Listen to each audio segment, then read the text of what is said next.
Digital devices continue becoming bigger parts of our lives, including for children. So, we're discussing digital addiction. What's too much screen time for kids?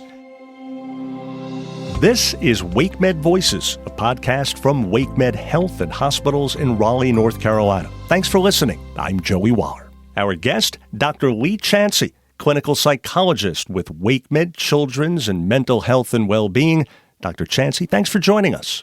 Thank you for having me. I'm happy to be here.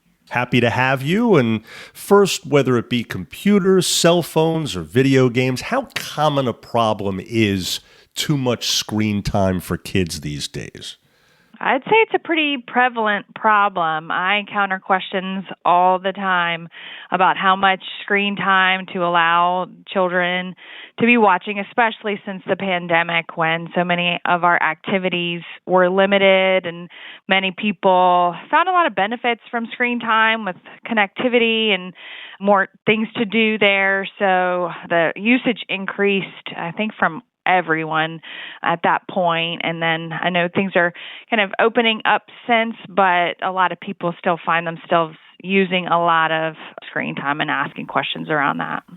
Gotcha. So I'll ask you about some more specifics in a moment. But first, in a nutshell, what are the dangers mainly for children of excessive digital activity? So we've been trying to look at that and evaluate that more closely because it seems to be a complex relationship. We know at very young ages, high amounts of screen time has been linked to attention problems. And then as children age, there has been a small relationship found between excessive, very high levels of screen time and risk for depression. Interesting. So, as a psychologist, what do you think is behind that link with depression, perhaps? Well, that's a great question.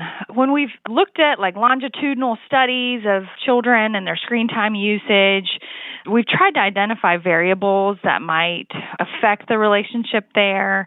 And what we're noticing is that it may be through screen time's interruption in other valuable activities for kids. So oftentimes kids that have very high levels of screen time have lower levels of physical activity, reduced in-person social interactions, sleep problems, things along those lines that might themselves contribute to risk for depression or other physical health issues as well. So basically, simply put, it sounds like you're saying things having to do with quote unquote real life away from the device, right? Exactly. Right. It's that screen time can take up time that you would otherwise be using for really helpful activities for social enrichment and health behavior. So what age range are we talking about, doctor, when we focus in on trying to manage screen time and make sure it's not too much?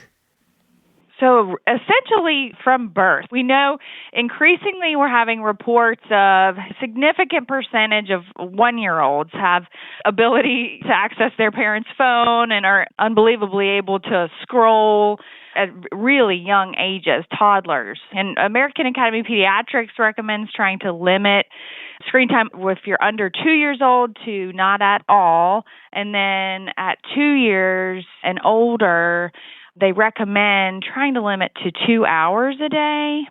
Although we know for many, especially as you get into the older childhood and teenage years, many teens are using significantly more amounts of screen time than that. So speaking of which, we mentioned the term digital addiction. So what constitutes a kid becoming a screen addict? I think that can be really hard for people to discern. And the major thing that we would look at, as we do really for all disorders, is impairment.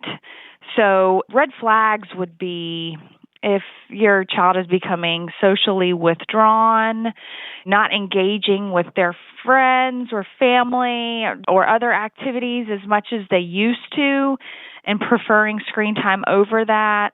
Another big one is emotional conflict or explosive behavior when you're asking your child to stop or reduce their screen time. Time management issues can be related to that, not wanting to stop and not getting their homework done or getting to sleep on time. And so interference with sleep, hygiene, eating, those would be the main risk factors or red flags for more of addictive behavior. Now, obviously, nowadays, kids, like the rest of us, need cell phones for communication. They need computers to do schoolwork, other work, also to communicate, email and such, the internet. The list goes on and on, social media. Some of those are good uses, some are necessary. So for a parent, how challenging is limiting cell phone and computer use, and what advice can you give there? There are so many positive benefits to technology as it's evolving, and we use it a lot for our good. And so it can be tough to set limits around it. And so many schools are having lots of screen time during the school day, and homework assignments are on computers, and we connect with those around us. A couple of cautions I would give, and I think some traps that can happen for parents, is sometimes we might overestimate some of the positive benefits, especially for very young children. We know there's a lot of value of learning through play and doing for our younger kiddos especially. So they learn a lot through play. So we don't want to overestimate the value of baby Einstein and have too much of that rather than time interacting with your child. Also, there's a temptation for adults to use the screen time to entertain or distract our children because we have so many demands on us as parents, or really just to avoid conflict because it can be addictive and hard to set boundaries. So I think the biggest recommendation I give to families is to just really nurture healthy hobbies that don't involve screen time. It's much harder to ask a teenager or child to say, please just stop using as much screen time. That's aversive to them. They don't like to hear that. And few of us do. But if you have other activities that naturally compete with screen time that they enjoy and that give them that same dopamine release, then it'll be easier to have that balance without having it feel punitive or coercive that they have to stop. So just nurturing healthy hobbies, especially early on in life. And then using media together when they do use screen time as much as possible. So you can co-view content, you can discuss themes that come up and answer questions. It can be a really good window into some of the hard discussions about what's going on in the world or what they think about different things. So you can co-view together. I think another good recommendation is when you do try to set limits, thinking, can you have screen-free zones? And that's a recommendation from the American Academy of Pediatrics, is to try to have places where, as a family, we don't use screens at the dinner table, for example, or in our bedrooms after bedtime, especially while driving, things like that, or times of day that we don't use screens. So we might, like mealtime, for example, or have a family game night, or just try to plan like one activity, a family activity that we do together. We all put our phones on silent, the adults included, and we just do something screen-free, really modeling that and having that time together that's enjoyable and pleasant can compete with the screen time use, hopefully, for most families. Wow, great advice. A screen-free zone. I think adults can use that as much as kids, if not more so, right? Right, absolutely. The temptation is real for adults as well. Adults are not immune to screen time addiction either, so those have benefits for everyone. I can't remember the last time my wife and I watched a movie together where she wasn't on her phone, at least with it kind of sitting there ready to be used at any moment without her glancing over at it several times. And often I find myself saying to her, hello, got the movie on here. Let's go. I know. And, if we think about it, we've become quite accustomed to it, but it can actually detract in some ways from the quality of our interactions and our time together. So it's a good practice to just have some time that we turn it off or silence it, put it away, and really give each other our full attention or the activity that we're doing and just be fully in that moment of what's going on rather than in the back of our mind waiting for the next notification to go off.